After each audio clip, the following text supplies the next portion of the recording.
This is Pokemon Infinite Fusion. I don't really know anything about it except the fusions, because this will be my first time playing. Also, this is going to be my first ever hardcore Nuzlocke.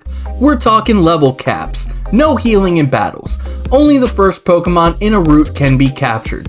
Some additional rules I'm adding are Dupe's Claws, where I can't catch anything I've already caught, Shiny Claws, where I can catch a shiny if I find one, and I won't catch any wild Pokemon that are already fused. And once I fuse a Pokemon, I cannot unfuse them. Let's get into it. We spawn into the world and have a PS5. So this kid already has it made. Why are we going for the Pokemon League Championship? We can afford a PS5. My mom talks to me about my rival, who is named John. John, if you're watching this, let me know in the comments. Typical Pokemon blah blah. Choose your starter, it's a Charmander, cool. John got both of the other starters. It's a bit unfair if you ask me. Professor Oak is definitely playing favorites. Squirtsaur is definitely awesome though, and a good indication of what's to come. No Pokeballs yet, so the Nuzlocke rules are not in place. So I can knock out Charmander as many times as I want to, even though I won't, but I could if I wanted to. Made it to Viridian, got Oak's parcel, and got the hell out of Viridian. I made it all the way back to Pallet Town to deliver this package for some reason. He gave me Pokeballs, and the Nuzlocke is finally started. There's over 200,000 Pokemon in this game. Someone needs to make a Professor Oak's challenge for all the fusions. I'd do it, but I don't have the time. Our rival has a nickname? Anyone named Derek, sound off in the comments about how your name is better than John's. Heading into Route 1, we have our first encounter. The Pidgey was successfully caught, and huge shout out to the devs for allowing us to choose what sprite shows up. Speaking of sprites, I needed a creative name for Pidgey, and it took me forever to think of one. So I just called it Sprite. Not sponsored. On the way to our Route 22 encounter, we had a trainer battle, and this dude has a Speargy. I'm gonna show off whenever trainers have fusions, because I just think they're neat. Route 22, we got our encounter, and it was Rattata. I took a really long time to nickname Pidgey, so I rushed this one while still being creative. Yeah. I got my encounter for Viridian in Trubbish. Yeah! And now the gimmick of the game. Fusion time. I fused Trash and Rat to make Ratbish, or as I call it, an abomination. The Route 2 encounter is a hoot. Imagine all the crazy fusions using this thing, and now mixed with any other Pokemon would be sick. This is going to be awesome. Entering Viridian Forest, my encounter was a Weedle who ended up with the name Bethesda. If you know, you know. This trainer has a Meta Tuna.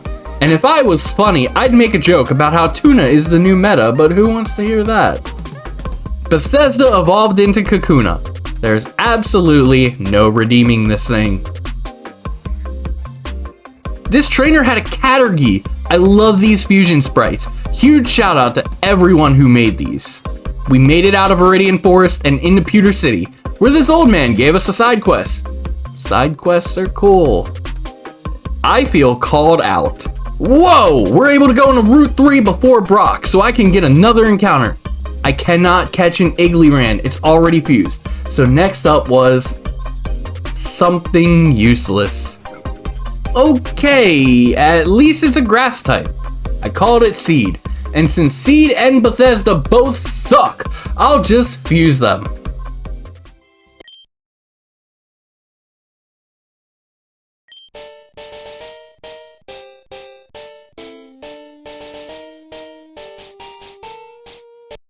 I will protect Sununa with my life. We're in the gym now. The first trainer had a Georan, and the second trainer had a Geopie and a Sandude. The Bethesda half of Sununa evolves into a Beedrill.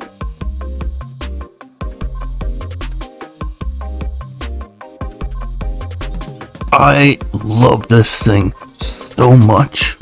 Finally making it up to Brock, and in Infinite Fusion, you can only use the same amount of Pokemon that the gym leader uses. That's a cool feature. We went with Seed and Trash.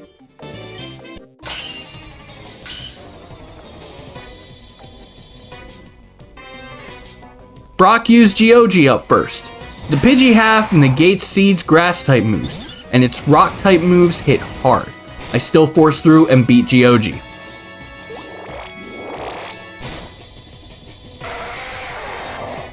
Then the craziest thing I've ever seen came out. Half Diglett, half Onyx, Dignix.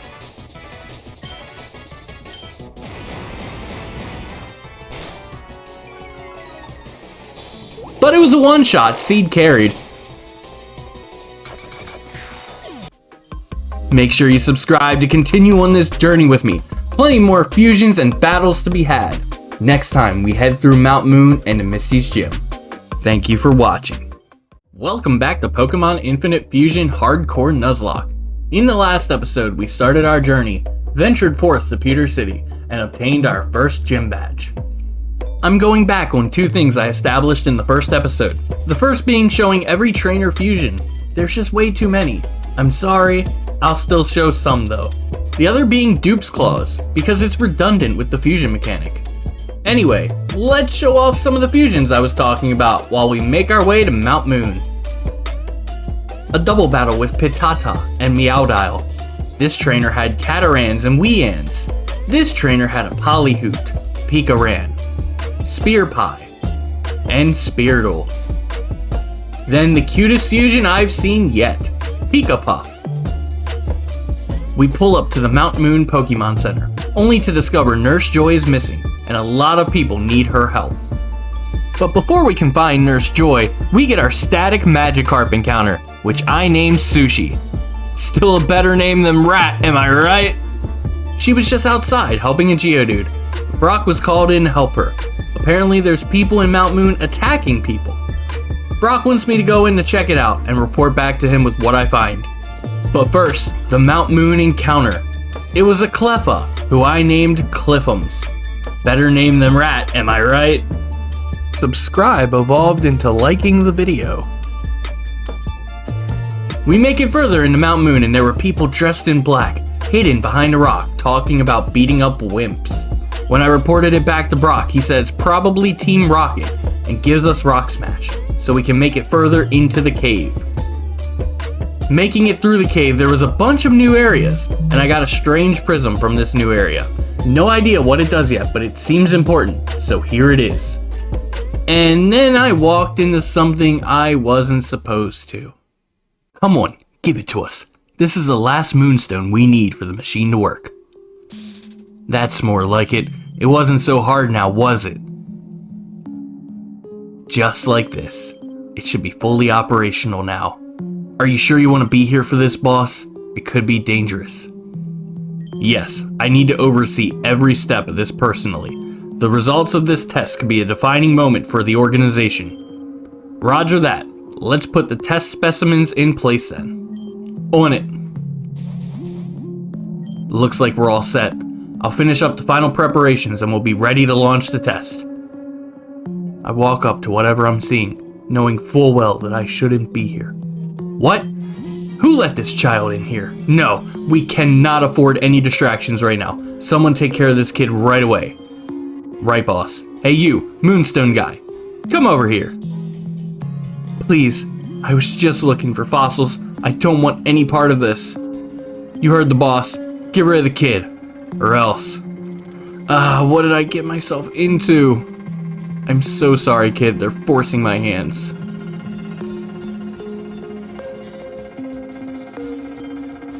We take on the reluctant scientists and their Kofmer. And after the battle, Cliffums evolved.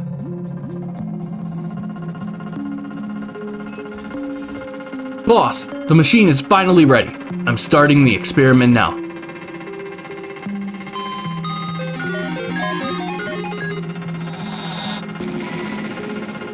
Huh? No. No! This wasn't supposed to happen. It shouldn't. You better have a good explanation for this. I was under the impression that this experiment was foolproof, a simple formality. The machine must have overheated. I can fix this if you let me. Enough! We'll work this out at the headquarters. Do we have enough moonstones for a second attempt? Yes, sir. We collected every single moonstone that was in this cave. It should be more than what we need. Very well then. I will let you continue your work on this triple fusion machine of yours. But you better not let me down a second time. I'll make sure this doesn't happen again, boss. Let's wrap this up and head back to the headquarters. The scientists apologized for what happened, and I was able to obtain the Helix fossil and get the hell out of Mount Moon. Finally outside the cave, I was so close to Cerulean City, but first, encounter time. It was a Spearow who I named Spring. Better name than Rat, am I right? We make it into Cerulean City. What Pokemon did the boy catch when he was sick with a cold? Pikachu!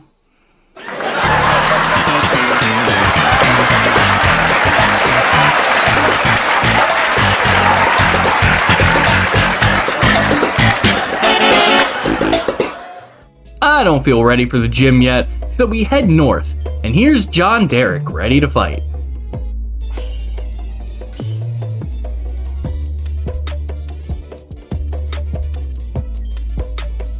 He sends out Nidoto, Mantata, Squirtsaur, and the most cursed Abra I have ever seen. Didn't lose a single Mon though, super easy. After the battle, Sprite evolves, and seeing Nidoto and Pidgeotto gave me inspiration, so I fused Sprite and Cliffums into Cliffoto. I wasn't the biggest fan of that, so I used my Moonstone to evolve Cliffums again, and Cliffoto evolved into Cliffoto? You keeping up with all this?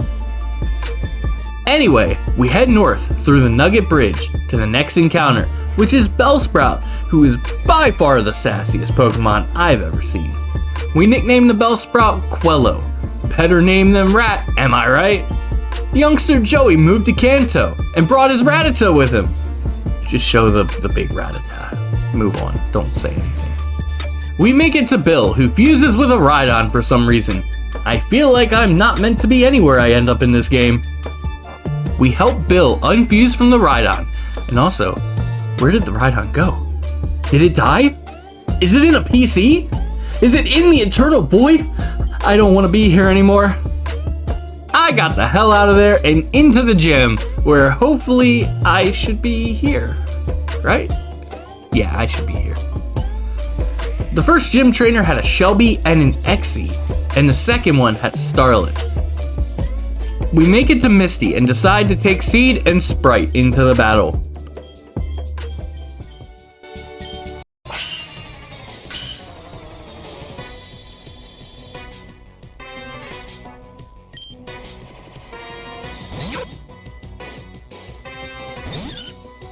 Misty sends out Jigglydean, who appears to be a threat because of Horn Attack, but gets neutralized by a Giga Drain.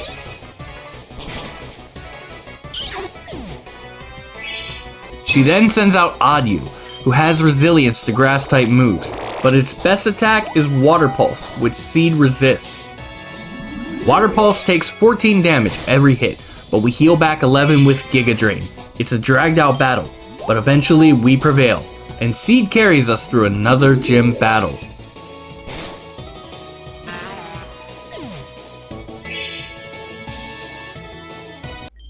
We saw a lot of things we shouldn't have seen today, but something you should see is part 3 of this series, so make sure you subscribe.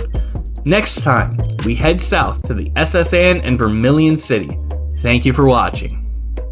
Welcome back to Pokemon Infinite Fusion Episode 3. And I'm very sorry, but I missed something last episode. The Rattata half of Ratbish evolved into Ratbish. This will be important later. Let's start today strong with some encounters.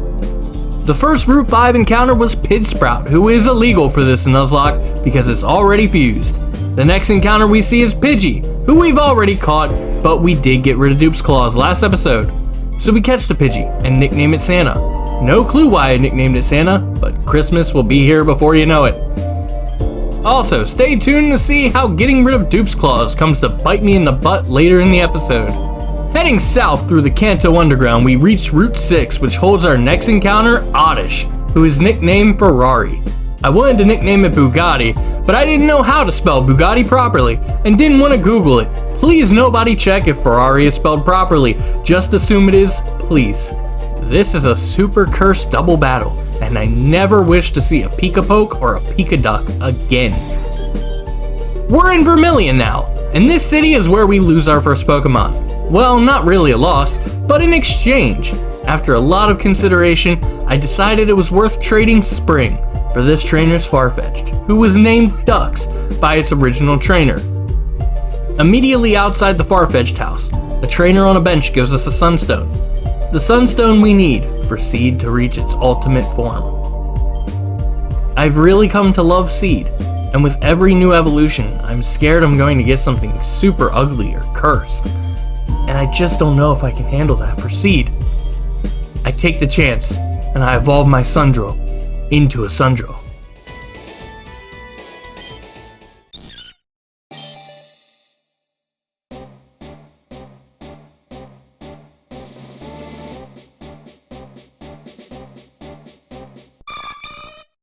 I love it!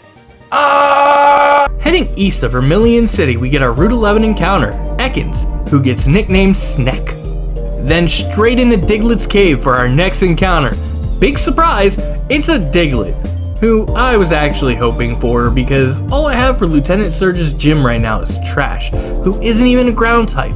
It just has Mud Slap. We named the Diglett Doug. SSN time now. The ship in this game is amazing. We have our usual rooms full of trainer battles, but in Infinite Fusion, they added a dining hall and a casino that you can come back to because the ship doesn't even leave port once you're done with it. I always wanted to revisit the SSN as a child for some reason, and hopefully later in this playthrough, I'll be able to do just that. As I'm tearing through the weak and worthless trainers on this ship, Sushi evolves. I have big plans for Sushi soon, but you'll have to subscribe to see that in the next video. This trainer had one of the coolest fusions I've seen in the game so far, Meowth. I hope I can get my own Wowlith in this playthrough. I ran into the scientists from Mount Moon in the dining hall.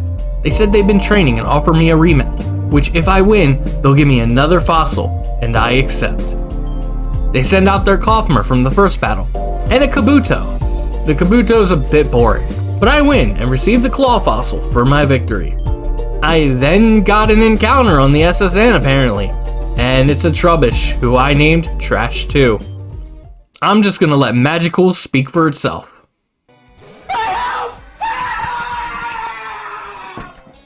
The classic SSN rival battle now. Derek Jonathan John Derek leads with Nidoto like the last battle, who I easily take down. Next out was Starbra, which looks more like a Kadabra than a Kadabra does. Prove me wrong. After Starbra was his starter, Warsaw, who looked a lot better in its previous two forms. And finally, Manecate. The rival was still super easy, just like everything else has been. Much like the original games, we meet the seasick captain, rub his back and get the Cut HM, which wraps up what we need to do on the SSN so we can move on. Wait a minute, this is Pokemon Infinite Fusion! I need to fuse something. Doug and Ferrari seem like our best bets for Surge's gym, so they get fused into Oddlet.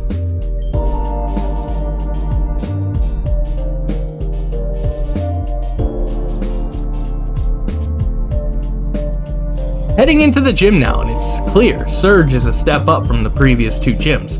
Brock and Misty only had 2 trainers each, while Surge has 3. The first gym trainer had a Pikaseal, who I took out with Doug, but that battle made me realize Doug is not up to par with our whole team. So I used my rare candies that I found, I have no clue how to put rare candies into Pokemon games, to level up, which caused the Oddish half to evolve into Glulit. The second trainer had a Magnachop, and the third had Voltish and Volt Sprout. Doug was able to keep up a bit better since evolving. You know, I was really hoping that this gym puzzle would be fixed in this game, but I guess not. Oh, our Vermilion encounter. Trash 3. With the most tedious puzzle in Pokemon history solved, we head up to Lieutenant Surge, who once again proves he's a step up by having 3 Pokemon. We bring in Doug, Trash, and Seed.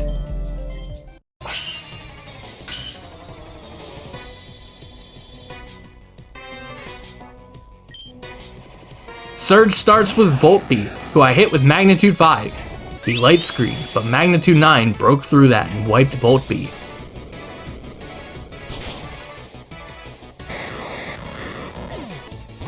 For his second Pokemon, he sends out Pikalet, who lowers Doug's accuracy with Mud Slap, but in return, we one-shotted with Bulldoze.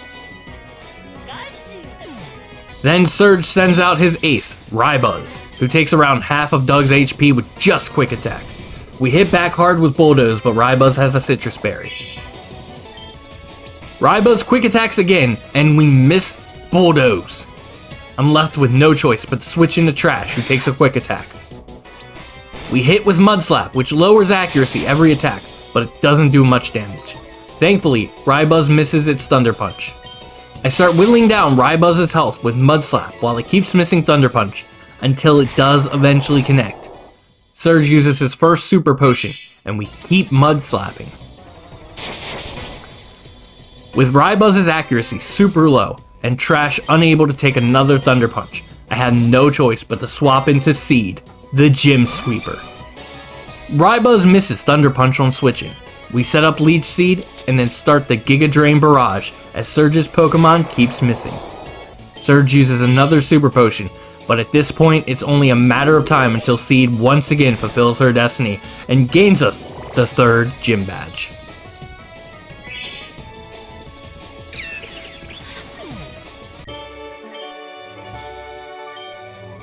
Thank you so much for watching. Make sure you subscribe so you don't miss episode 4. I'm not too sure how far we'll make it next time because I do have some big plans for the next time you see this series. I'll see you then. What's going on? Welcome back to episode 4 of the Pokemon Infinite Fusion Hardcore Nuzlocke. We're going to be starting today with some cleanup and some fusions. One of my favorite forms of fusions I've seen is fusing 2 of the same Pokemon. So Trash 2 and Trash 3 are the first to be fused to create the ultimate Trubbish.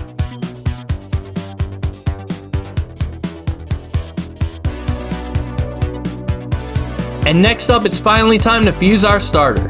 Who better than a recently evolved Sushi to fuse with? We fuse Subscribe and Sushi to make Garamelion.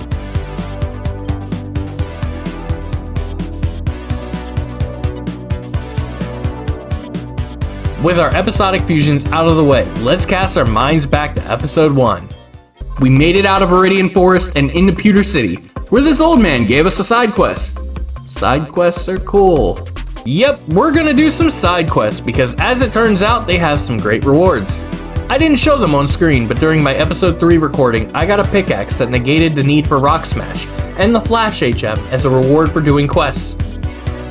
Each major city has a hotel, and each hotel has guests staying at it who all have side quests. This video won't be all side quests, but there will be important things gathered via these side quests that you don't want to miss. But if you do want to miss it, we'll make story progress in just a few moments. Our first side quest was from this old man in Pewter City, so we get flowers per his request. Pink flowers in Route 2, red flowers in Route 3, and blue flowers in Route 4. Gathering all of the flowers made the garden's Oricorio very happy, and it decided to come with us. I nicknamed it Rainbow since it changed colors with the flowers we brought. I battled this guy to get bricks to take to the building site in Vermilion, and his battle was the cause of Glulit to evolve into Glue Trio. While still in Pewter City, I start the process of reviving fossils, while a scientist gives me a quest to get back the old Amber she lost to a horde of Beedrills in Vermilion Forest. You may mess up at your job, but at least you haven't messed up this bad. Leaving the museum, I find a trainer's lost revive and give it back to him. What a noob. Not even doing a Nuzlocke. Imagine needing revives. Get good, rookie. On Route 2, I help this old man garden his very mistreated yard, and he gives me shears, which replace the need for the cut HM. Back in Viridian City, I battle this person for wood planks for the Vermilion construction site. Going back north through the Viridian Forest, I collect mushrooms for one side quest and meet up with the scientist for another. I take out the Beedrill who are just living their life, collect the old Amber, and we go back to Pewter City. My fossils were ready for pickup, and I received Ammonite and Anorith, who I named Lord Helix and IDK Man, respectively. I hand over the mushrooms I collected in the forest and receive a bomb mushroom. Heading over to Cerulean City, I find a breeder that I give a love letter to. Not from me, I'm married, thank you very much, but from one of the weird hotel trainers. He gives me love balls for completing his request. Wait a minute. Love letter? To a breeder. For love balls. I'm keeping my mouth shut. Form your own opinion in the comments. In the Cerulean Pokemon Center, Professor Oak's aide gives me the experience share for fusing Pokemon 5 times, and gives me another side quest, where I need to catch an Abra, where I've already caught a Pokemon, and why does nobody respect the integrity of a Nuzlocke in this game? Finally, back in the Vermilion Hotel, I show off my newly fused starter, which fulfills the side quest of showing off a fire-water type Pokemon. And on my way out of the city, I turn in the bricks and planks in exchange for a rocky helmet. Those are all the side quests I can currently do, so we now return to your normally scheduled Nuzlocke. Heading east of Cerulean and into Route 9, we start obliterating the trainers occupying the route, but more importantly, our Route 9 encounter. The first encounter was a Nidotata, who is against the rules. Our next encounter is a female Nidoran, who I catch and nickname Jet. After taking out all of the trainers in Route 9, we head into Route 10 for our next encounter, Zubat.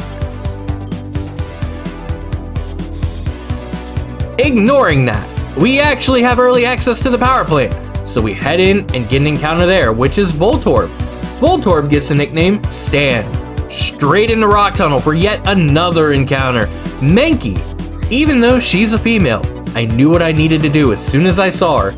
I nickname her The Man and fuse her with Stan to make Voltkey, or as I call her, Stan the Man.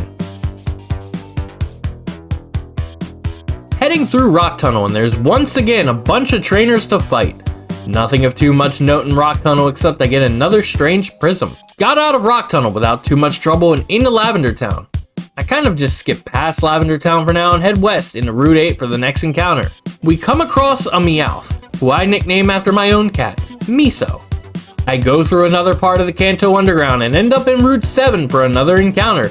It's a Vulpix. By this point, I've caught so many things in this recording, I was tired of nicknaming things. So I asked my wife for a nickname, and she names Vulpix Scrat, after the squirrel from Ice Age. We're in Celadon City now. I get my encounter in this building. It's a Digto. I cannot use it.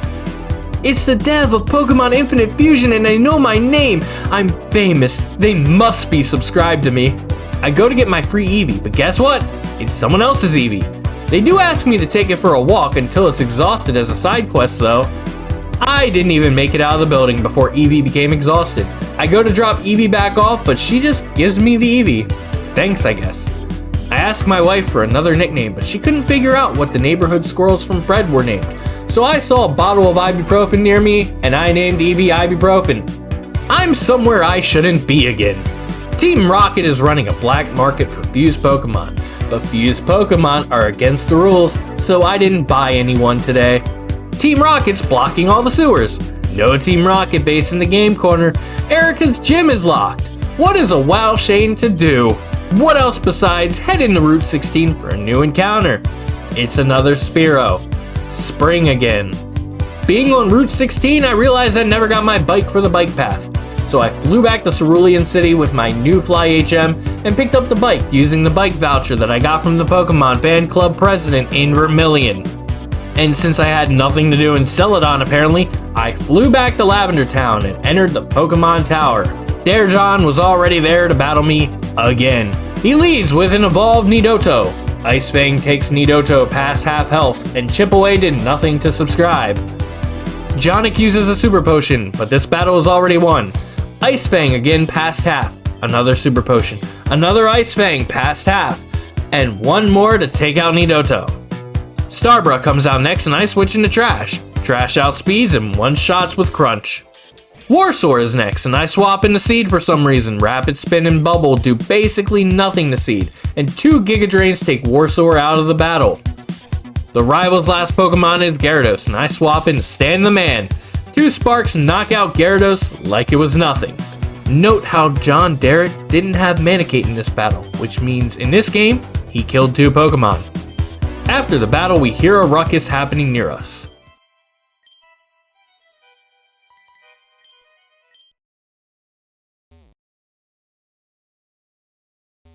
Come on, tell us how to make the Master Ball. You were working at Silphco when it was being developed. We know you have the plans. Let's go. We have ways to make you talk, old man. They take the old man upstairs. Derek John tells me he won't help because he's afraid of ghosts. I try to give chase, but the ghost kicked me out right away. Not much else left to do, so we're going back to Celadon. I go to see if the gym is open yet, but nope. There's good old Rival, who I'm running out of creative ways to spin both of his names trying to get into the sewers. He forces the rocket grunts into the sewers and tells me that the old man in the Pokemon Tower was Mr. Fuji. He goes to look for the rocket headquarters in Celadon City, blatantly ignoring the fact that the rocket grunts retreated into the sewers. Erica finally wakes the hell up and comes out of her gym to see what the commotion is. We tell her what Team Rocket is up to, and she comes with us into the sewer to help us out. The sewers are full of grunt battles, which are all double battles with Erica as our teammate. Think of Eterna Forest in Sinnoh. In between all of the rocket battles, we get our sewer encounter, and we have a choice. I regrettably chose Grimer, regrettably because I already have multiple poison types. Anyway, his name is Slim Jim. No clue why I named him that. I like Slim Jims. They're alright. We progress our way through the sewers, raising and lowering the water. Super gross. And battling rocket grunts, somehow grosser, until we find the hideout. There's a split path. Erica goes right and I go left. Spinning floor puzzles and rocket grunt battles beyond the door. Before we can make it out of the room, Stan the Man evolves into Voltape. And we're finally on the other side, and it turns out Erica beat us there. Wow, I'm sorry, I couldn't do anything, he was just too strong. So I must say, I am impressed you got here too. It is noble of you two to worry for that old man in the Pokemon Tower, but he got what he deserved for standing in the way of Team Rocket. You see, Team Rocket captures Pokemon from around the world. They're important tools for keeping our criminal enterprise going. I am the leader, Giovanni. For your insolence, you will feel a world of pain.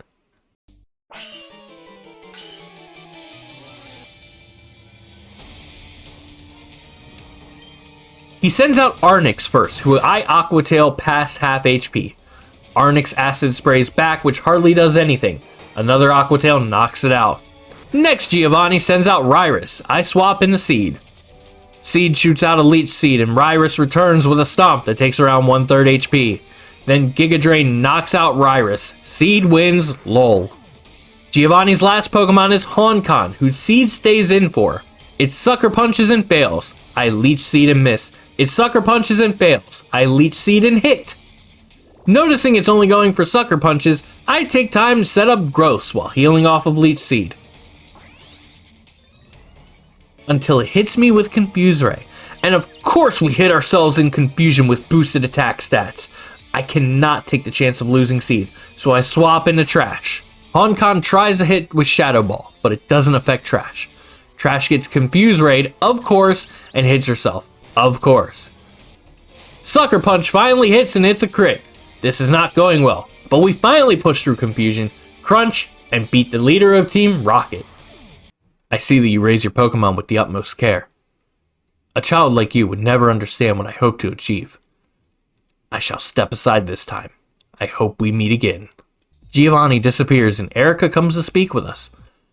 Whew, I'm lucky you were here. I never could have did it without your help. Thank you, WoW. This Sylph Scope that Giovanni left behind. I think it helps to see ghost Pokemon. With this, you'll be able to go save Mr. Fuji on top of Pokemon Tower. Okay then, I will be heading back to my gym. You should come challenge me there sometime. I pick up the Sylph Scope and take a look around, finding top secret notes. Triple Fusion experiment notes. Although the process still requires a tremendous amount of energy, the Triple Fusion prototype now appears to be fully operational. Furthermore, the cause of the Mount Moon experiment's failure had now been identified. Unlike regular fusion, it appears that the Pokemon need to be of a similar strength and energy signature. Failing to do so results in a fusion that is too unstable to be viable. It is speculated that the energy requirement could be lessened by using it on Pokemon of greater power. The 3 legendary birds of Kanto seem like strong candidates for this experiment. However, these Pokemon are notoriously difficult to capture and living specimens have only been seen a few times in recent years. I got the hell out of there and into the gym. Let me peel back the curtain a little bit. Every other episode was about 1 hour of recording. This one was 3. I should have realistically stopped, but I love this series, so here we are. However, I was extremely tired by this point, so I probably, regretfully, skipped all but the one required gym trainer. The one required gym trainer had a weeping duo, and from this one gym trainer battle, Stan the Man reached her final form, and she is now Electrape. We make it up to Erica, and Seed's gym streak has been broken, as unfortunately her grass type moves wouldn't do any help in this battle.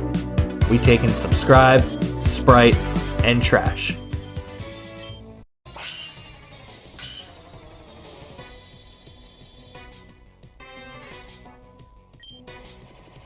Erica leads with Execuduo, as we lead with Subscribe. Subscribe used Fire Fang for about 3/4 HP, and Execuduo hit back with a pitiful Fury attack. Erica withdraws Execuduo and sends out Tanape. Fire Fang takes about half HP. Erica uses a Hyper Potion and this fight is ours. Another Fire Fang. Tanape is past half HP. Tanape goes for Seismic Toss, which takes 33 HP before Fire Fang takes Tanape out.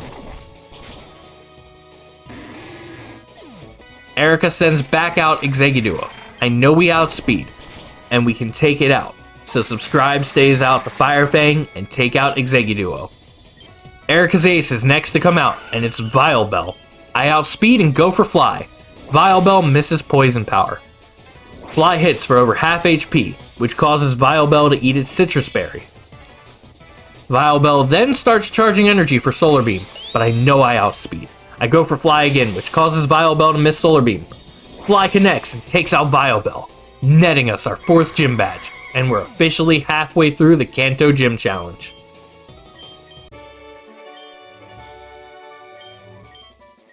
Thank you so much for watching. Make sure that you're subscribed so you don't miss out on the next upload. I'm bound to lose a Pokemon eventually, right? You'll want to be subscribed so you don't miss that. See you next time! Welcome back to the Pokemon Infinite Fusion Hardcore Nuzlocke, Episode 5. Today we're starting in Lavender Town with a mission to save Mr. Fuji from the Pokemon Tower. Since we obtained the Sylph Scope in the last episode, we're going to be able to see through the ghosts that kicked us out of the tower last time we were here. Each of them is a possessed trainer that we can save by beating them in a battle. In my first few battles, I realized how awesome of a fusion Pokemon Ghastly is when I saw Bulbitly, Chartly, and Squirtly. Speaking of which, our encounter for the area is Ghastly, who my sister-in-law nicknamed Gasleek. As progress is made through the tower, battling trainers and saving them, we had quite a few evolutions happen. Trash fully evolves into Rat Odor. Sprite fully evolves into Clefgeot.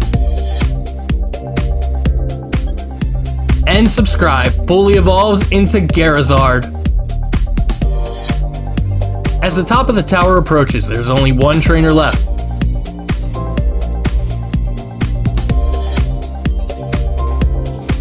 Phew, that was a close battle. Now at the top of the tower, I finally see what the strange prisms are for. I don't know what it will give me, but I know where to take them. I'm missing 3. Mr. Fuji is just kinda chilling up here. I don't know why he's just chilling here, but he gives me the Poke Flute, so I leave him to continue chilling. As I leave the Pokemon Tower, I realize there's only one not fully evolved Pokemon on the team, so I use my Sunstone to evolve Doug into Beldtrio. I should have used a Leaf Stone, I hate this thing! And now fusion time! There's way too many normal Pokemon in my box, so I fused Scrat and Ibuprofen into Volby.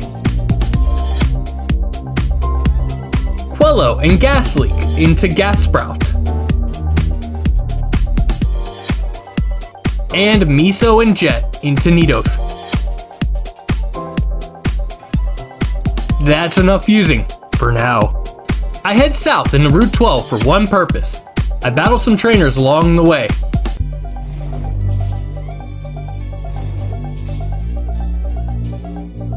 And we reach our encounter, Snorlax, who I nickname me, TBH. There was a trainer here who was super grateful that I cleared the path, and they gave me the HM for strength. Even though I started on Route 12, I fly to Celadon to take the much quicker cycling road to Fuchsia City. The encounter for Cycling Road is another Grimer. I nicknamed this one Cameron. If you watch WWE, you might be able to understand this name reference. I start biking down the Cycling Road, battling some trainers, but avoiding most. Outside of the game, my wife and her sister were speaking to me, and unfortunately,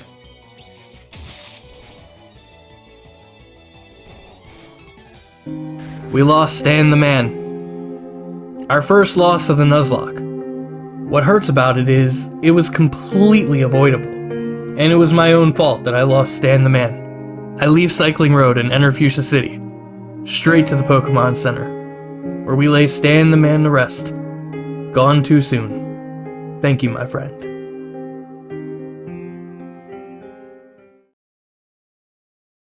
We add ibuprofen to the team. While in the Pokemon Center, I fuse my Grimers to make the ultimate Grimer. Thanks, I hate it. I take some time to explore Fuchsia City, trying to recuperate myself from the loss of Stan the Man until I enter the Safari Zone. Our Safari Zone encounter was Parasect, who I nicknamed Thaddeus. At the end of the Safari Zone, I get the Surf HM, which I'm not able to use outside of battle yet. South of Fuchsia City, into Route 19, I get my encounter, who is Sandygast. I nickname it Stump. And east of Fuchsia City is a new swamp area. Super cool. And my encounter is Grimer. New trash, question mark? Just a few more things left to do before we take on Koga. Flying back to the Celadon department store where I buy a Thunderstone and a Firestone. I use the Thunderstone to evolve the EV half of Ibuprofen to make Volion. And the Firestone to make the Vulpix half into Nineon. It's gym time now, and since I didn't take an Eon to record this video, let's take on all of the gym trainers. Trainer 1, Ratsy. Trainer 2, Nidoshrew and Nidohorn. Trainer 3, Ekbat, who looks awesome, and Grybok, who looks like a regular Arbok, surprisingly. Trainer 4, Venoras, who almost knocks out Doug, and Parabat. Trainer 5, Kofftuff. Trainer 6, Zunat and Venotong. We're finally up to Koga, who takes things up a notch and uses 4 Pokemon. We're taking Subscribe, Doug, Trash, and Sprite into the battle.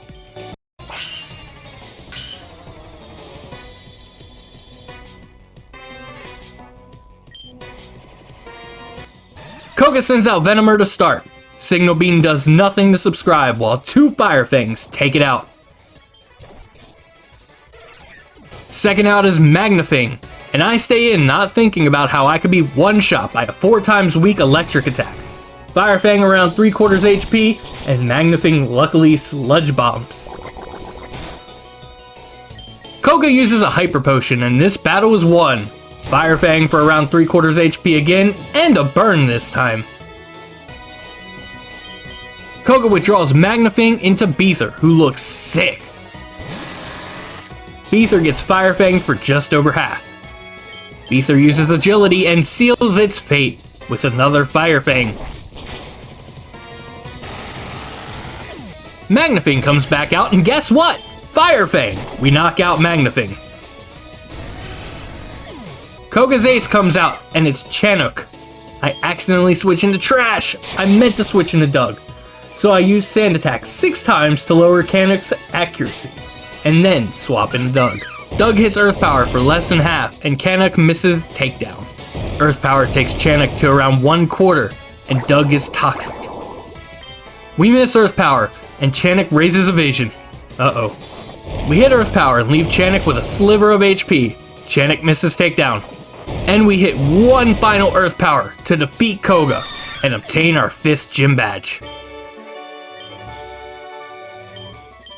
Thank you so much for watching. When I wrote the last video's script, I hadn't recorded this video, so I had no idea we would actually lose a Pokemon during this recording. It's just karma, I guess. Make sure you subscribe to honor the memory of Stan the Man, and I'll catch you in the next video. Welcome back to Pokemon Infinite Fusion Hardcore Nuzlocke. This is episode 6, and I'm sorry for how my voice sounds. Previously, when I tried to get into Saffron City, there was a paywall waiting for me there. Now I just need to kick some Team Rocket ass to get in. Saffron City is overrun with rocket grunts because they've taken over Silphco in hopes of getting Master Balls. Let's go kick them out. Going into Silphco, it's exactly the same as the base Kanto games, so I beat all of the rocket grunts for the experience points and head to the normal rival fight. The normal rival fight is not here. Instead, some guy saying that I can get a reward for rescuing all the Silph employees is here. So I do that. The person thanks me and gives me a Lapras for saving all the employees. Like the video? With no rival fight in Silphco, we can head straight to Giovanni. Did I get you? Because he got me. Wasn't expecting that.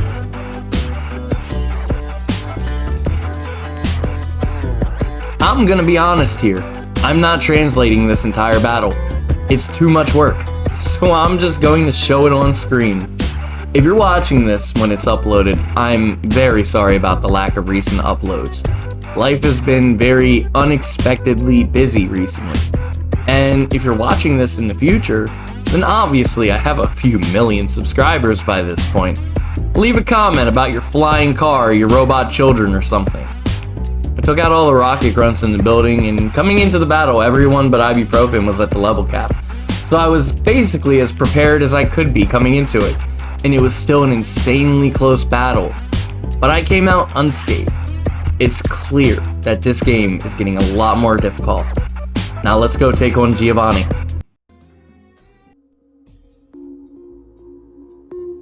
My employees were telling me that the machine that you've kindly provided to us seems to have stopped working entirely after producing 3 Master Balls. As I recall, the numbers you promised were much higher.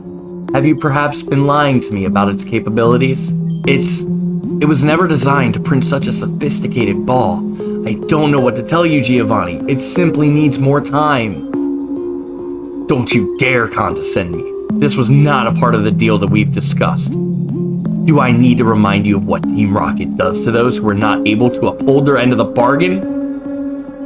Please, no. You just have to give it more time, that's all. Very well. But know that the consequences will be worse than you can imagine if somehow Silph is not able to meet our demands. We walk in, ready to save Silphco. Boss, these kids just walked in here. Ah, wow. So we meet again. The president and I are discussing a vital business proposition. Keep your nose out of grown-up matters, or experience a world of pain.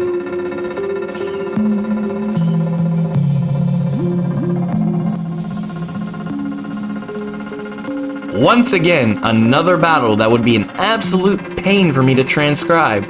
So I'm just going to show the whole battle again.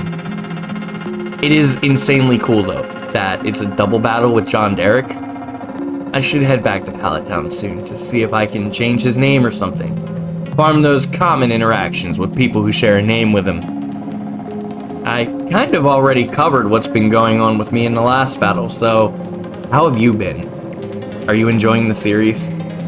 Who's your favorite team member? Have I reached 1 million subscribers yet when you're watching this? Are there any other Pokemon ROM hacks that you'd like to see me play? Let me know. Anyway, once again, this was yet another battle that kicked my butt. I'm extremely worried for what's to come after Silphco. My team isn't too prepared to face Psychic type yet. We beat Giovanni, and we saved Silphco. Blast it all. You ruined our plans for Silph. But Team Rocket will never fall. It seems like this machine has already ran its course anyway, despite what this liar of a chairman keeps saying. It's less than ideal, but these 3 Master Balls that it already produced will be enough to achieve our ambitions. Wow. Never forget that all Pokemon exist for Team Rocket. I must go, but I shall return. The rival leaves as well after the Giovanni battle, and we check in with the chairman, who is so thankful that he offers us a Johto starter. I choose Cyndaquil, who I named Cinder. Once again, I'm somewhere I shouldn't be, but I do get an encounter here.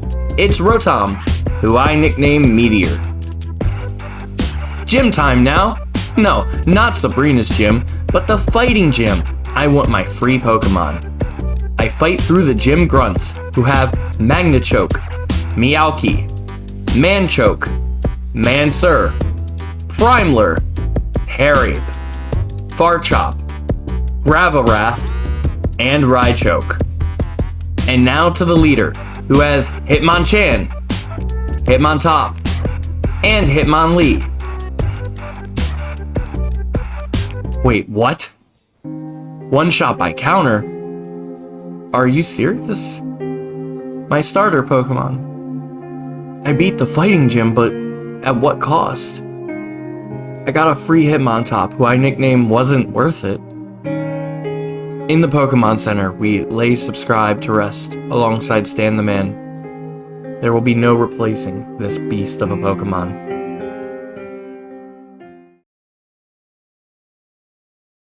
Now to replace our starter, we fuse Cinder and, like the video, into Lapquill. Lapquill is really behind on levels, so I go around Kanto, grinding it up to the level cap, and along the way, the Cyndaquil half evolves twice. The first evolution was into Laplava, and the second was to Laplosion. And now it's time to fight Sabrina. It's going to be a 4v4 battle. I bring in Doug, like the video, Sprite, and ibuprofen.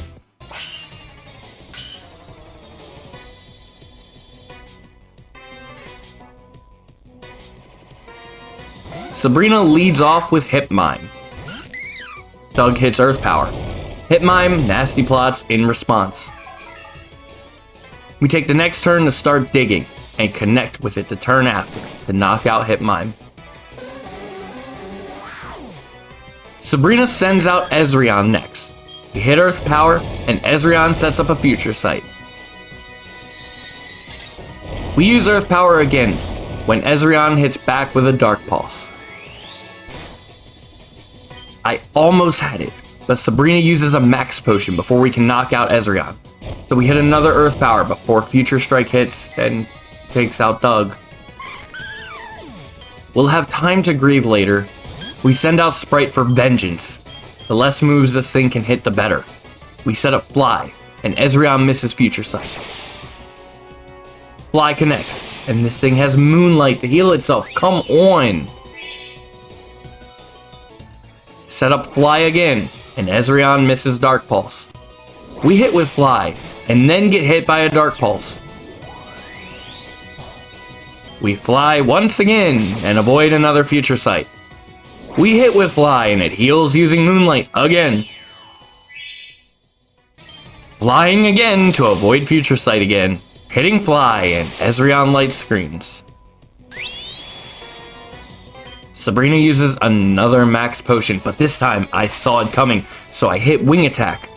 Back to flying and back to avoiding Future Sight. We hit Fly, but finally get hit with a Future Sight. Fly again, but avoid Dark Pulse. We connect with Fly, and Ezreon finally goes down. What a pain! Alabro is next to come out. I hit Sand Attack to lower accuracy, while it Amnesias to boost special defense. Another Sand Attack to avoid some hits, but Alabro hits with Surf. Sprite is down bad, and switching is very scary right now. So we power through, setting up Fly. We avoid getting surfed. Sprite connects with Fly, but gets hit by a Surf. And Sprite goes down swinging. This battle is exhausting. We bring in Ibuprofen, who hits with Discharge, nearly missing the KO. But thankfully, Alabro misses Psycho Cut. One more Discharge, and Alabro is down.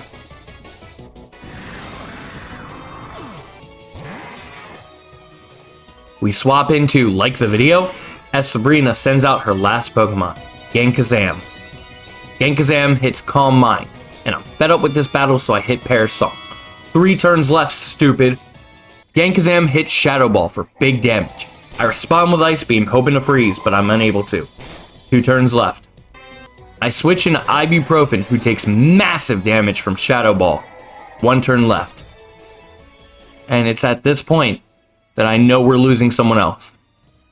I weigh my options heavily, but unfortunately, ibuprofen is not as useful as like the video in the upcoming gyms. I outspeed with discharge, hoping for paralysis luck, but it doesn't happen. Yankazam hits with Shadow Ball, knocking out ibuprofen, before falling to the pair song itself.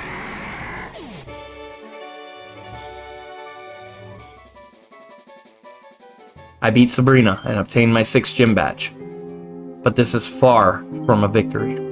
Half of my team is gone. We go to the Pokemon Center again to say goodbye to our friends who fought so hard for us. Thank you, Doug. Thank you, Sprite.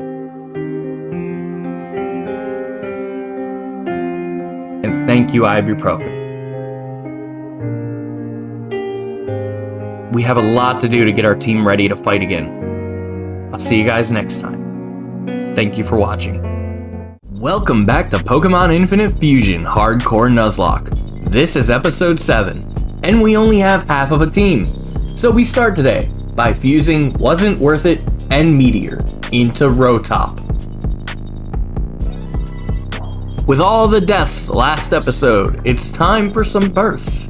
So I hatch the eggs that I've randomly obtained throughout my journey so far. I hatch Omelette, the Togepi, Meat, the Venipede, Explosion, the Noibat, Mysterio, the Hawlucha, and Blah Blah, the Wynot. They're all level 1 and not worth my time currently, so I continue fusing what I already have. I fuse a Kecleon that I caught off screen from a side quest that I named Kamehameha, RIP Akira Toriyama, and me, TBH, into Keclax.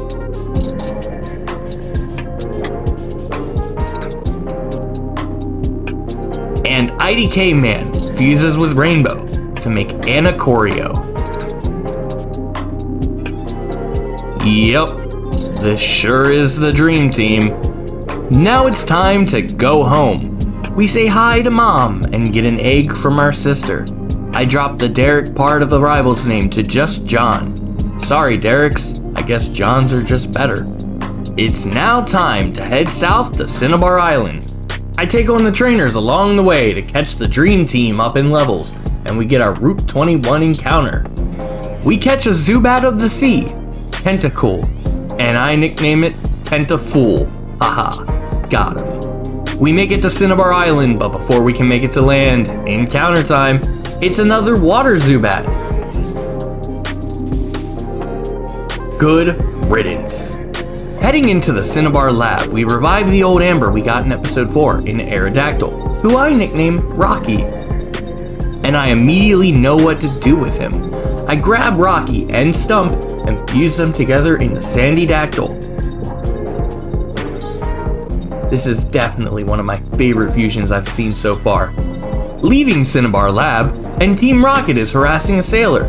He won't let them on the ship without a pass, and them being Team Rocket, they just say they're gonna just take the boat anyway. We'll check back in on them later. That's called a cliffhanger. We're on the Route 20 now for our next encounter, Horsey, who I nicknamed Shrimp. He's only level 15. And into Seafoam Islands for another encounter, Shelter, who I nicknamed Shelly. Better name than trash, am I right? Nothing too interesting in Seafoam Islands right now, so we head back to the island and enter the Pokemon Mansion for, surprise, another encounter. We get a Coughing, probably the worst Pokemon in here honestly, and name him Smokey. We make our way through the honestly pretty standard Pokemon Mansion, doing the same things we would do in basic Kanto, until we reach Blaine, who's going to meet us at his gym so we can get our next badge. But before we do that, let's resume our Team Rocket story. Entering the dock house, the sailor is there alone, boatless. Team Rocket stole it. He says they headed south towards Mount Ember in the Sevi Islands. We hop in the water ourselves and give chase in the offshore road. I don't see any roads, but what I do see is another encounter. It's Tentacool, Trash V3. I make my way south through the torrential labyrinthian currents until I hit the calmer waters of Kindle Road. Before I make my way to Mount Ember, we make another new friend today, Persian, and I call her Kit Kat. One final thing before our Mount Ember arrival. Rocky evolves in a Palindactyl.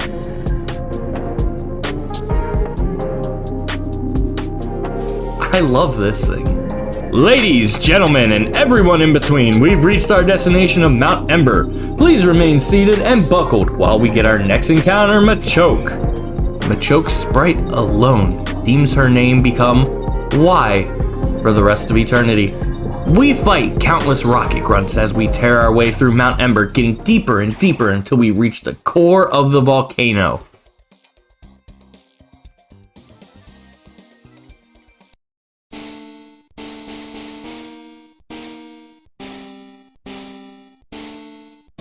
At long last, Moltres, the third and final legendary bird. See how majestic it looks, flying over the lava menacingly, unaware that it is about to become something much, much greater than itself. But this mighty beast will not lend us its power willingly. This is where the Master Ball comes in handy. Of course, if it's anything like the other two, it should make quick work of that. Very well, let us not waste any more time then. I believe we have all that's needed now. Capture this beast at once.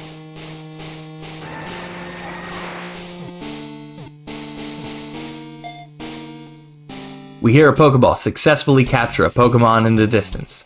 We fight more rocket grunts trying to get down to where Giovanni is.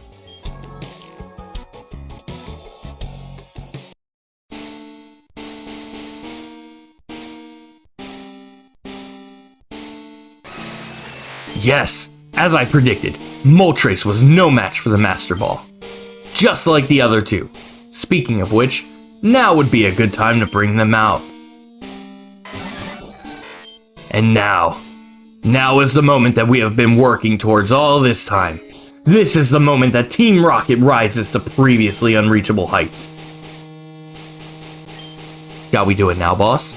Yes, it is the time. Fuse the 3 legendary birds!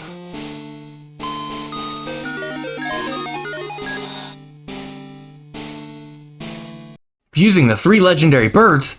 This is serious. But what's even more serious is this cliffhanger I'm leaving you off on. We have to fight Blaine. Don't worry, I haven't fought the legendary bird fusion yet or anything, so make sure you subscribe so you see that legendary battle as soon as it's uploaded. Gym time now. Blaine is going to be a 4v4 battle. We bring in, like the video, Meteor, me TBH, and Rocky.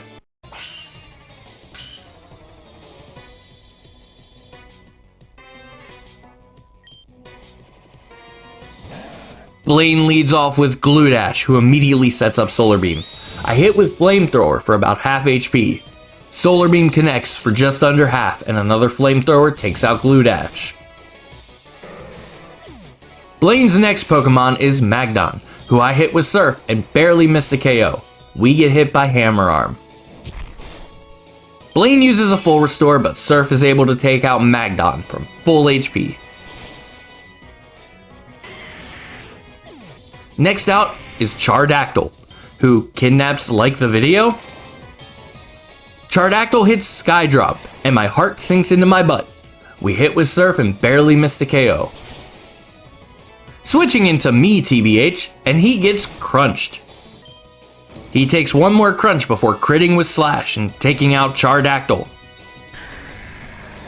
I switch into Rocky for Blaine's Ace Mon 9-9. 9-9 Fire Fangs for under half, and we hit back with an Earth Power that takes 9-9 into the yellow. Another Fire Fang, but this one was a crit. It takes out Rocky in one of the most unlucky turns I've ever seen. I send out Meteor, who takes a Fire Fang and responds with a Shockwave to take out 9-9. Win the battle and get us our 7th gym badge.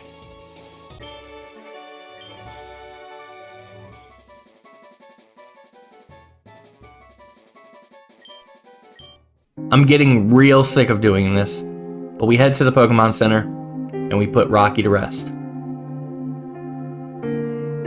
R.I.P. Rocky, we hardly knew ya. Thank you so much for watching, and I'll see you next time for the legendary Triple Fusion battle. Welcome back to Pokemon Infinite Fusion Hardcore Nuzlocke. This is episode 8. I'm sorry for leaving you off on a cliffhanger last episode, but to be fair, I also left myself off on a cliffhanger.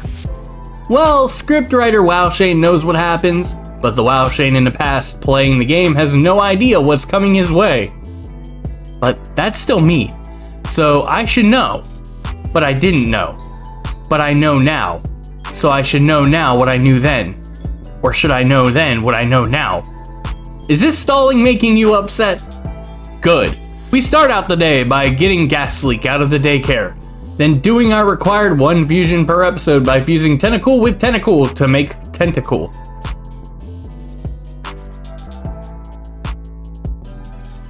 Then I do a bit of grinding to evolve Ghastly. First, the Ghastly half evolves to make Hawnsprout.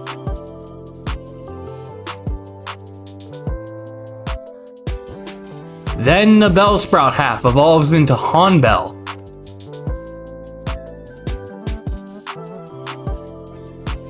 And before heading back to the plot you so desperately want, I get an encounter on Knot Island, K-N-O-T, Knot Island.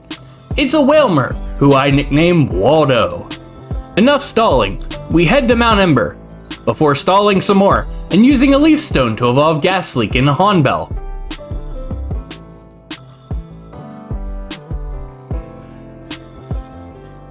Yep, definitely not stalling for the video. I'm stalling because I'm scared. Behold, the very first triple fusion. This is the start of a new age for Team Rocket. Ha! Truly no one will ever dare mess with us now. No, you do not understand what this means for Team Rocket. This is a Pokemon that is superior to every single other Pokemon that exists. By having it under our control, we are now truly free to do whatever we want. No more having to operate in secret. We can rule over everything and everyone.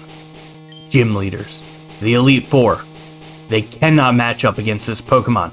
In fact, there isn't a single person in the world who has the power to stop us. And if not even the Elite Four can stop this beast, then tell me what exactly it is you're trying to achieve here, WoW.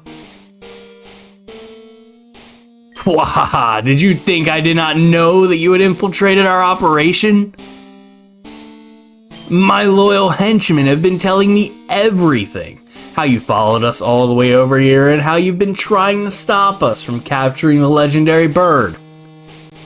I do not appreciate how you keep meddling in our affairs. But this time you were too late. As I was telling my underlings, there isn't a single person who can pose a threat to Team Rocket anymore. And you, WoW, shall help me demonstrate this fact.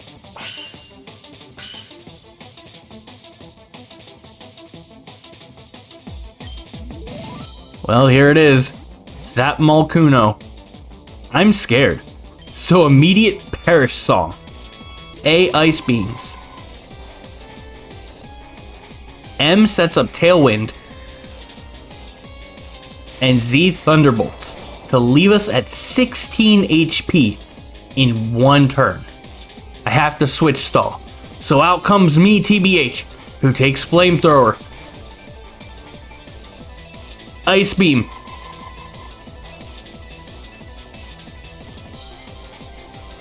and Thunderbolt to take him down to 3 HP. I have to survive 2 more turns of this. I switch into Meteor next, who takes Ice Beam, Flamethrower, and Thunderbolt, which takes him out. 1 turn left of this. I send out Trash for the final turn, who gets hit with Ice Beam and Flamethrower, and goes down before Zap Malkuno falls to the Perish Song.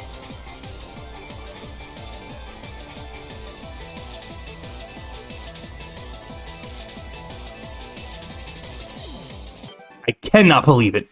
All this time and effort, only for it to be ruined by a simple child yet again.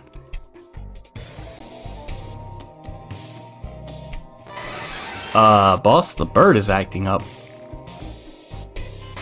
Uh-oh. That's not good.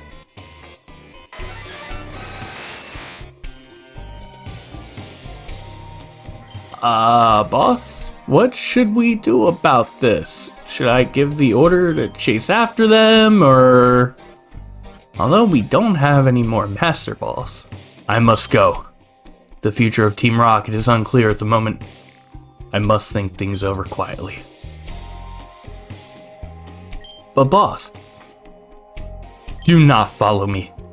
This is an order.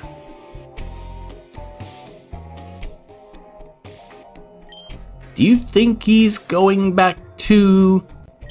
I don't know, let's wrap this up. We'll wait for the boss's next orders.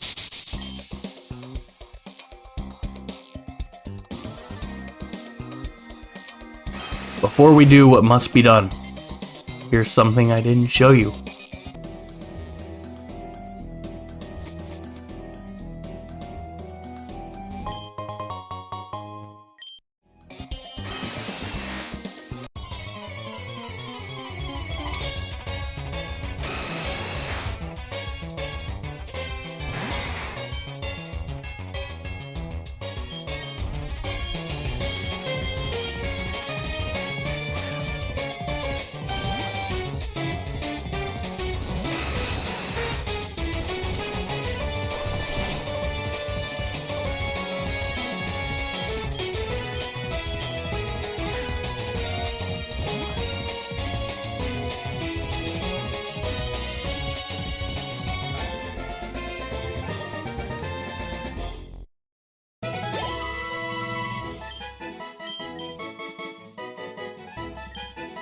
And I nickname it Spicy. We leave Mount Ember to be greeted by John and the sailor, who take us back to Cinnabar Island, where we say our final goodbyes to Meteor and Trash.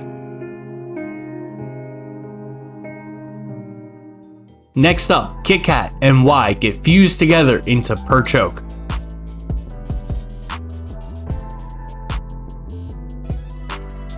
I add her and Spicy to the team. We are in no way ready for the final gym battle, so I take a detour. Off of Cerulean Cape, the game added a new route and city, so let's go explore. I get to the new Route 23 and battle some trainers, and get a good encounter. I said a good encounter. We name him Starry. Just put the clip of Mr. Cruel on screen. Don't say anything. Don't mention his name. Let his curse transfer from you to your viewers. We make it to the brand new Crimson City. Completely not cursed by anything. Don't worry about it.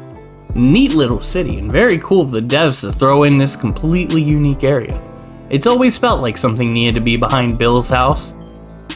No Pokemon Center here. Just a mart, a few houses, and a hotel. But this is a new area, therefore, a new encounter. It's a Magikarp, the Arceus of the seas, and I name him Sashimi. While I'm in the new area, not stalling, Kit Kat evolves into Perchamp.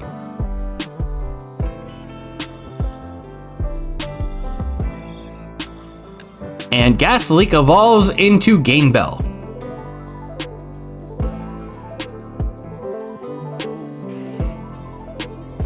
Not stalling, not stalling, not stalling, not stalling, not stalling, not stalling, not stalling. There's nowhere really good to grind, so gym time. And surprise, the leader is Giovanni. Who saw that coming? The Giovanni gym battle is a 5v5, and I use me TBH, like the video, Gasleek, Spicy, and the grand gym return of Seed, the gym sweeper.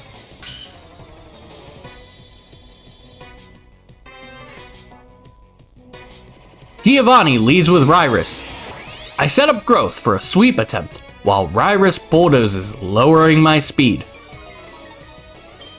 Ryrus bulldozes again, and I Giga Drain to regain health. Giovanni withdraws Ryrus and sends out Electatrio, who gets one-shot by Giga Drain. Next out is Glissatar, who outspeeds and basically one-shots with Earthquake. It's revenge time. I'm pissed. Me TBH comes out, and gets hit by an earthquake.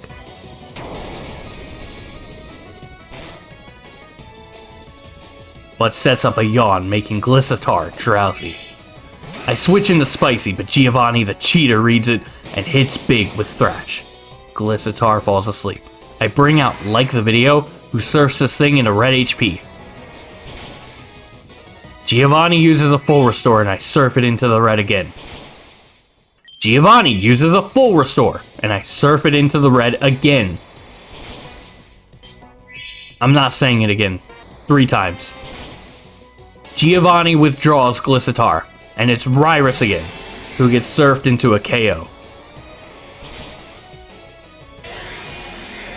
Giovanni sends back out Glissatar, who actually one-shots with Earthquake. How will you remember to like the video now? I send out Gas Leak, who tanks a Poison Jab but misses with a Leaf Tornado. Gas Leak tanks another Poison Jab, then knocks out Glissatar with Leaf Tornado. Next out is Gochamp. I hit with Leaf Blade that I just learned while Gochamp fails to counter. Leaf Blade, failed counter. Leaf Blade, failed counter. Leaf Blade, Gochamp fates. Alright then. And if you thought this battle has been stupid so far, you haven't seen anything yet. Out comes Giovanni's ace, Rylax. This is the stupidest battle I have ever had in a Pokemon game. I'm gonna tell you that I like to record the gym battles separately. We're 4 minutes into the recording right now, and this is a 13-minute recording. Rylax rests constantly, and Gas Leak is not strong enough to knock it out before it can rest again. So to save everyone the trouble of watching what I had to go through with this, I'm going to just go ahead and skip to the point where Rylax starts struggling. Yes, this thing starts struggling.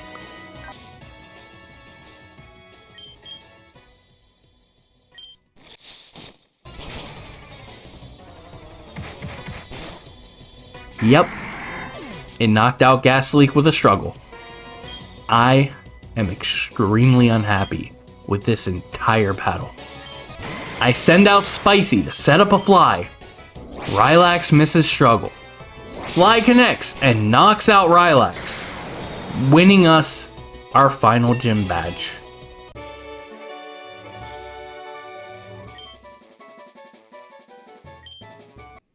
All that's remaining of our team right now is me, TBH, Spicy, and Kit Kat.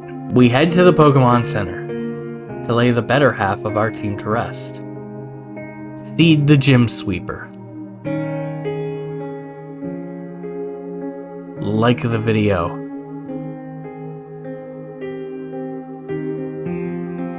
And Gas Leak.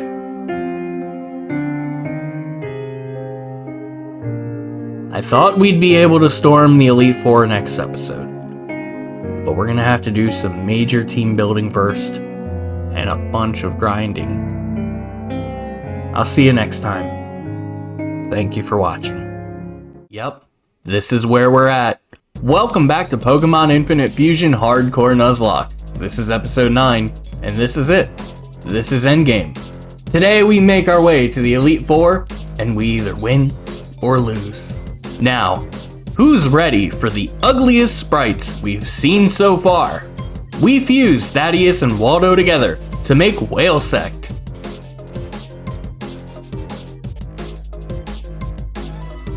Shelly and Smokey fuse to make Shelfing.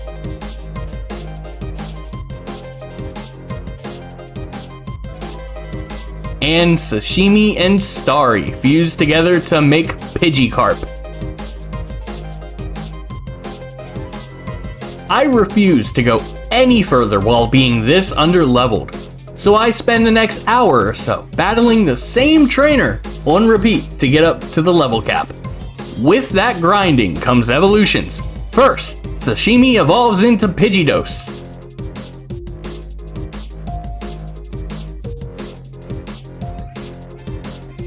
Next, Shelly evolves into Cloything.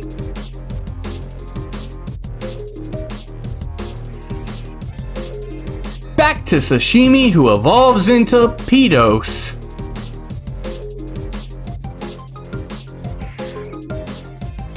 And back to Shelly, who evolves into Cloyzing.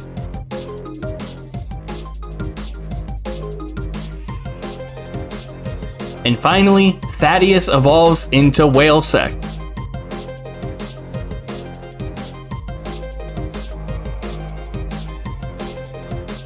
I hate this team, but we get up to the level cap, and it almost feels like something is missing.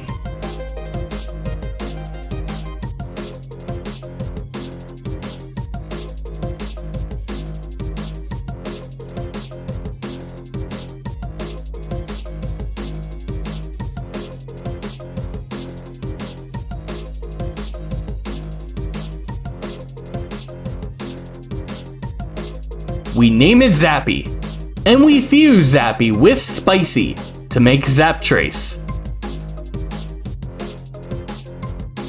Okay, at least this fusion looks good. We're now ready to make our way to the Elite Four. Let's get our first required trainer out of the way.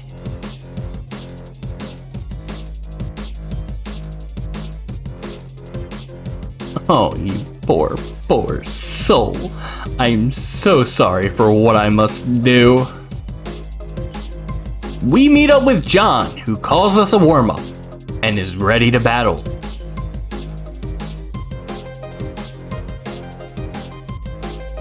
John leads with Nidogeot. Zappy uses Discharge, and it's a one-shot. Towcute out next. I set up Fly, and Towcute works up. Fly connects and takes it into the red, while Towcute seeks payback. And an Air Slash to take it out. Next out is his starter, Blastoise. One discharge and it's down. I switch into Shelly. Maghorn is next on the chopping block. One Aqua Jet is all it takes.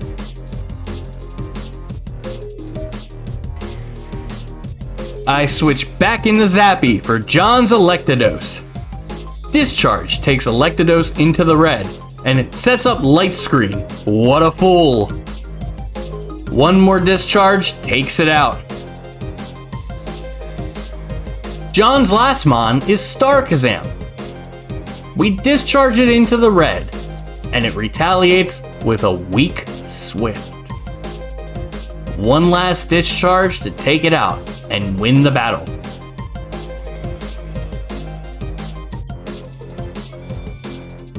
I guess the level cap is for the champion. Zappy is a bit OP, but maybe it's the level cap speaking.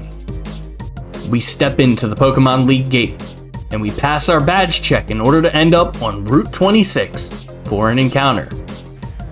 We get an Arbok for our encounter, and we nickname it Cheerios. We take on the gauntlet of trainers who are too scared to move forward onto Victory Road, and we end up on Route 27 for another encounter. It's a Sandslash who gets the nickname Thandy. More trainers, more battles. Nothing can stop us now. We're almost done. We enter Tojo Falls as our next step of this trial ground and capture our next encounter, Golbat, otherwise known as Beans. The battles don't stop. How many trainers are afraid of Victory Road? How many times do we have to prove ourselves to these nobodies before we make it to the league? Well, that was our last battle. We step into the halfway point, the rest stop between Viridian City and Victory Road. We recollect ourselves and step into Victory Road for our last wild encounter. It's Onyx, who gets the nickname Elite. And now it's time to make our way through Victory Road. Except, I don't like Sashimi. Sashimi is weak. We already have a flying type, and 2 water types. It's just gotta go. So I fuse Elite and Sandy to make Sandnix.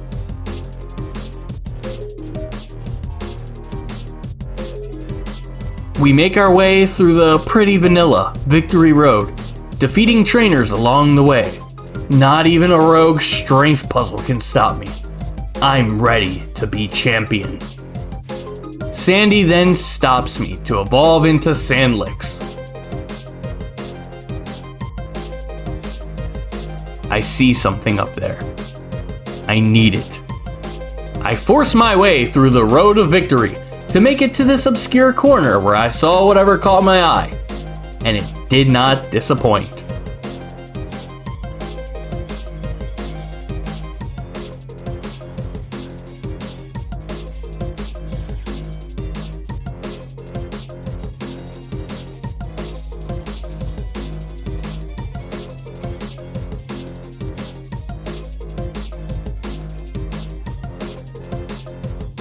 And its name is Endgame. Just a few more trainers and boulders stand in our way until we make it to the Indigo Plateau. I realize I don't show any trainer battles or anything, but Zappy's very OP.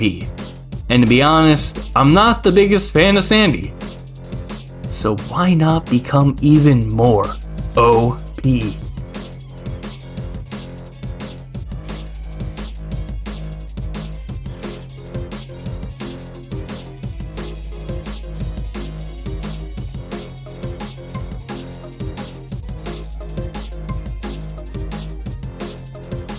And its name is Icy Hot. I fuse Icy Hot and Endgame together to make Ardite.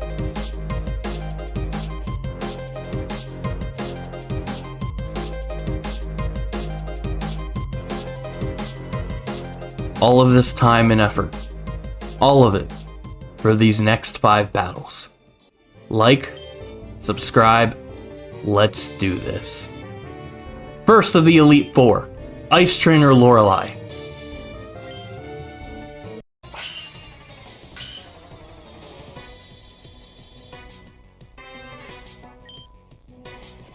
She leads with Magmorgong.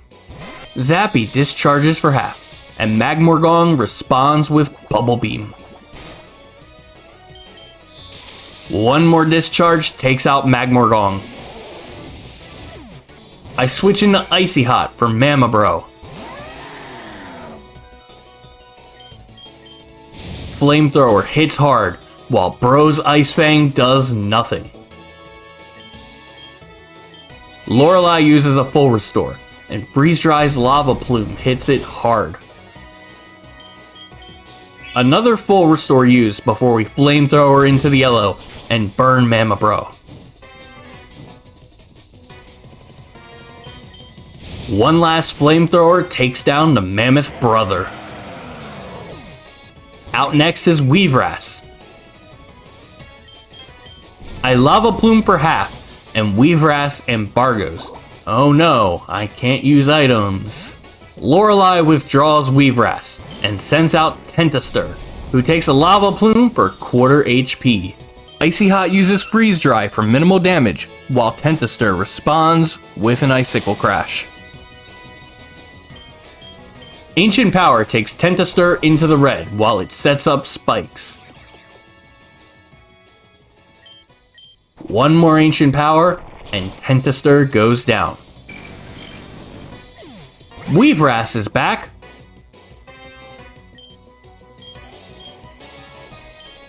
Lava Plume.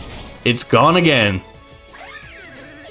Lorelei's last Pokemon is Gingrowth, who gets taken out by a single Flamethrower, winning us our first battle.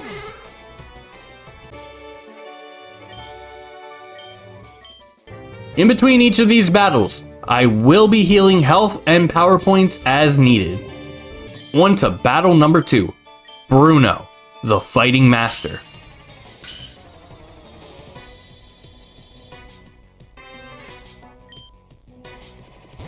His first Pokemon is Mavire.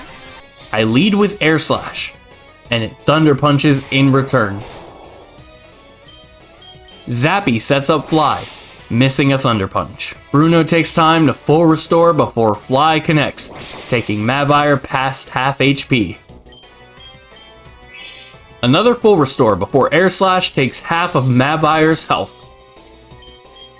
We set up Fly again, dodging a cross chop. And when Fly connects, Mavire is out of this battle. I switch into Icy Hot, and Bruno switches into Champ. Flamethrower takes the champ into the red, and it responds with a crunch. Another Flamethrower to the steel one removes it from our sight forever. I switch into Thaddeus for Bruno's next abomination, Marochan. I put it to sleep using Spore, but it wakes up next turn and hits a dynamic punch, confusing Thaddeus, who manages to still hit Giga Drain.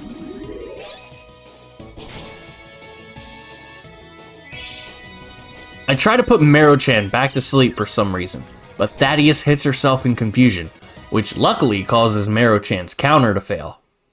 Still focused on putting this thing to sleep, I hit Spore and then hit myself in confusion again on the next turn. Marochan wakes up and misses counter again. I put it to sleep again. Just take it out! Surf finally puts everyone out of their misery with this battle. I switch into Zappy for Bruno's next mon, Psycross. Is it Psycross or Skicross? A single Air Slash tells me it doesn't matter what their name is. I switch back to Thaddeus for Bruno's ace, Magnanix.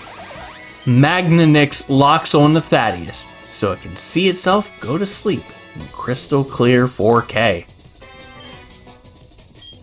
We Giga Drain the Magnet Rock Snake into the red before it wakes up and hits Iron Tail. One more Giga Drain, and that's the Bruno battle.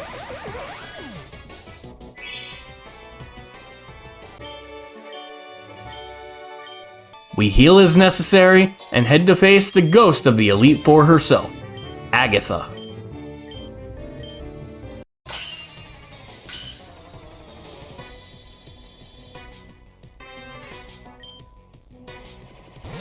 Agatha leads with Miss Bat, who mean looks me TBH, and we just yawn back at it. Fierce battles so far. Mrs. Bat attacks with her wing, and me attacks with his teeth, and the bat falls asleep. One full restore later, and Miss Bat is awake, but we crunch it again. Ozzy would be proud. Another full restore leads to another more powerful crunch. Miss Bat finally hits back with a Shadow Ball, before me TBH crunches it to death. I switch into Kit Kat for Agatha's Umter. Umter hits softly with Dark Pulse before Kit Kat takes half HP with a Vital Throw. Another Dark Pulse, quote, hits, and we take out Umter with another Vital Throw. We switch into Thaddeus for Agatha's Wobgar. Wobgar goes EP by for bedtime before we take a measly amount of HP with Giga Drain. Wobgar wakes up and Destiny Bonds Thaddeus. I don't know how that works, but Water Spout takes it into the yellow. I think we avoided it. I put it to sleep again because I'm scared of the bond we formed. It wakes up and puts a curse on my family. So much for our bond. I take out this slug with a surf. Shelly comes out to meet Agatha's Game Doom. Aqua Jet takes the pupper to half HP, and the doggo misses Inferno. Another Aqua Jet takes Old Yeller out back. I bring out Thaddeus for Agatha's Snorgar. The cursing isn't done yet, so I put it to sleep to keep this video PG because I might be monetized one day. I switch into Kit Kat, and Snorgar is still asleep. Wake Up Slap takes half HP, and we get hit back with a Body Slam. Back to Thaddeus, who also gets Body Slammed. I hit with Spore once again, then a Giga Drain to regain some health. We surf it into the red before it wakes up and body slams us into the yellow. Go back to sleep, stupid. Stop waking up. Surf drowns it while it's asleep. We beat Agatha, and we're past the halfway mark. You know, I'm actually starting to like this team. Does this mean someone's going to die in the next battle? Speaking of which, number 4 of the kids next door is Dragon Tamer Lance.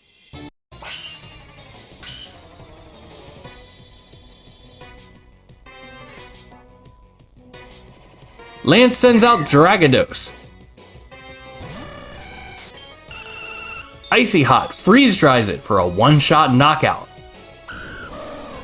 We swap into Zappy for Lance's Toganite. Discharge takes the dragon into the red before it outrages for almost half HP. One more discharge and it's down. Me, TBH, comes out to face Tyrannodactyl. T-Dactyl Brave Birds for some big damage and takes recoil before getting yawned at. We switch into Shelly, and Tyran D misses its move and falls asleep. Lance hits a full restore on TD before Shelly can hit an Aqua Jet. Another turn, another Aqua Jet takes Rock Bird to the yellow. It Brave Birds for under half and takes recoil damage. One more Aqua Jet puts this bird in the ground. We bring out Kit Kat for Lance's Porydraw. Porydraw hits Tri-Attack for just over half before Kit Kat responds with Vital Throw to put it in the red. Lance full restores, and Wake Up Slap puts Porydraw in the red. One more Wake Up Slap puts Porydraw in the dead. We switch into Icy Hot for Lance's ace, Typhnair. Freeze Dry doesn't do too much, but it does get the freeze. Ancient Power brings Typhnair to half HP. Another Ancient Power to the red, but Typhnair thaws and Fire Blast Icy Hot to about half. One more Ancient Power before we beat Typhnair and Lance and get to move on to our final battle, having lost no Pokemon.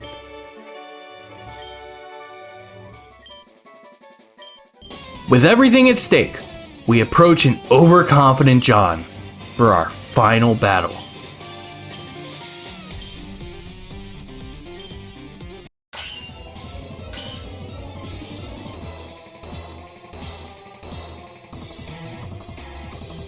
John leads with Nidogeot, who is barely able to take a discharge, but sets up a sword stance. John fully restores Old Reliable, and Zappy misses discharge. We do hit discharge next turn, but take about quarter damage from wing attack. Another full restore wasted, and we discharge to leave a sliver of HP and paralyze this poor thing. Yet another full restore, but for some reason, discharge takes out Nidogeot this time. Okay. I send out Shelly next to drown John's Rye Mortar. We Aqua Jet for just under half.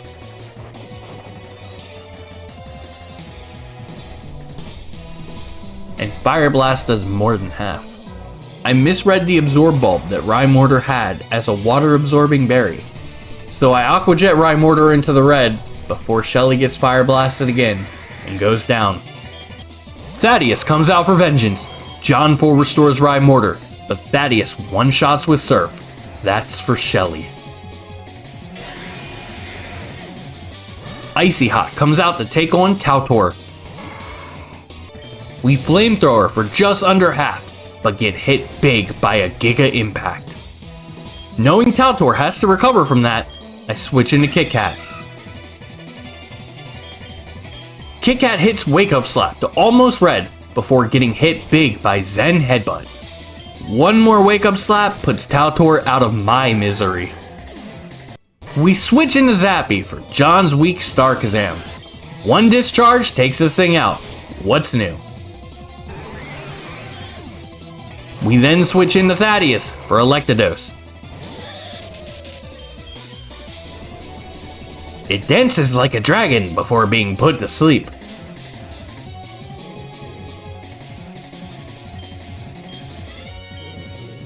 Giga Drain is attempted here, but it hardly does anything. It then wakes up and Thunder Punches for under half. We hit back with a weak Water Spout.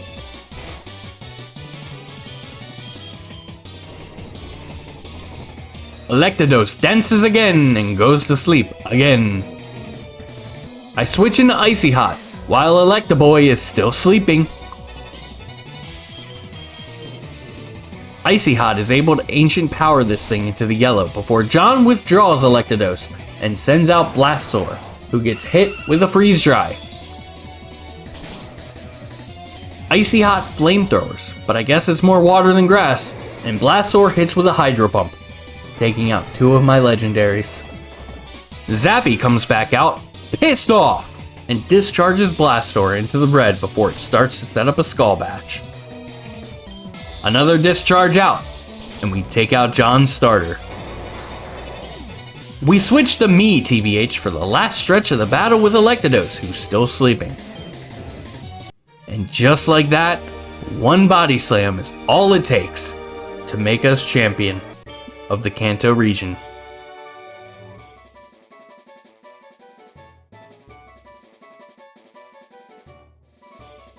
No, that can't be. You beat my best. After all that work to become league champ, my reign is over already? It's not fair. Why? Why did I lose? I never made any mistakes raising my Pokemon. Darn it, you're the new Pokemon League champion, although I don't like to admit it. Wow. So you won. Congratulations, you're the new Pokemon League champion. You've grown up so much since you first left Pallet Town, WoW. You've come of age. Blue, I'm disappointed. I came when I heard you beat the Elite Four, but when I got here, you had already lost. Blue, do you understand why you lost? You've forgotten to treat your Pokemon with trust and love. Without them, you will never become a champ again. Wow, you understand that your victory was not just your own doing. The bond you share with your Pokemon is marvelous. Wow, come with me. Before we continue, has Professor Oak lost it? Who is Blue? We beat John. John's his grandson. Also, let us pay our respects to the ones who fought so hard for us until the very end. Thank you, Shelly. Thank you, Icy Hot.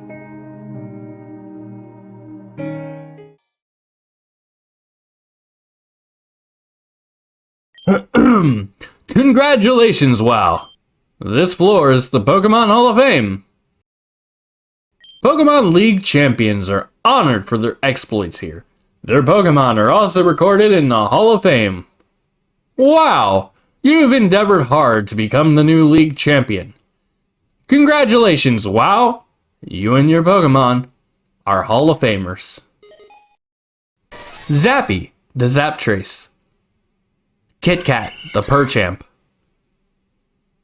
Thaddeus, the Whale Sect.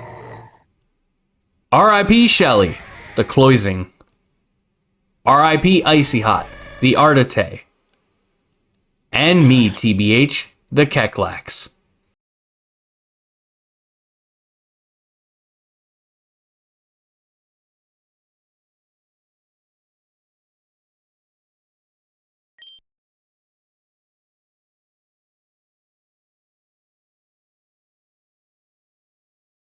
Wow, what a game.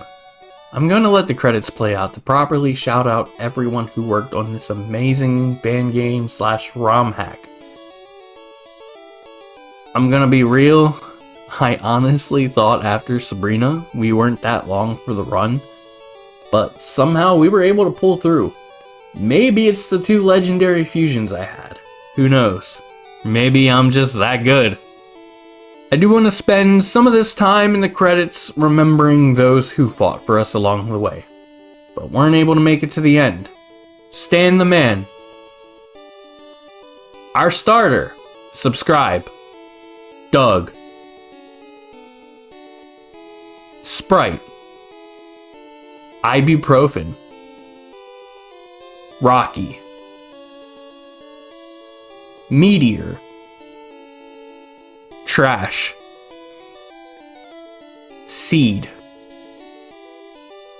Like the video? Gas leak. Shelly. And Icy Hot. I don't know how you could follow or support anyone who worked on this game via the code, assets, any of the custom fusion sprites, or any of the custom, just Pokemon sprites. But if you can find a way, definitely do it. They deserve your support. They made this amazing fan game. Anyway, now that I'm finally home, I'm able to rest for a while and just take it easy. Thank you so much for watching the finale. Oh.